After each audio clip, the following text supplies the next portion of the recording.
আজকে 26শে জুলাই উপলক্ষে, কার্গিল বিজয় দিবস উপলক্ষে আমি আমাদের ভারতের সেনাদের উদ্দেশ্য করে আমি আমার আর্টের মাধ্যমে তাদের একটা জিনিস মানে উপহার দিতে চাই, যেটা হলো আমি তাদের মানে এই যে যুদ্ধ বিজয়ের জন্য যে মানে একটা দেশলাই কাঠি দিয়ে 103টা দেশলাই কাঠি ইউজ হয়েছে, এই জিনিসটা যে বানিয়েছি আমি তাদেরকে উদ্দেশ্য করে আমি এই জিনিসটা বানিয়েছি।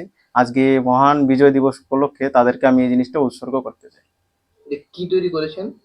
আমি তাদেরকে উৎসর্গ করে মানে আমাদের যে সেনাবাহিনী বিজয় হয়েছে, তো এই জিনিসটা আমি দেখাতে চাই মানে আমার আর্টের মাধ্যমে, তাই আমি এই জিনিসটা মানে বানালাম কি কি দেশলাই কাঠি। জিনিস দিয়ে তৈরি করেছেন এগুলো? এটা দেশলাই কাঠি ইউজ হয়েছে, তারপর আঠা ইউজ হয়েছে, কালার ইউজ করেছি আমি, একটু কাগজ ইউজ হয়েছে।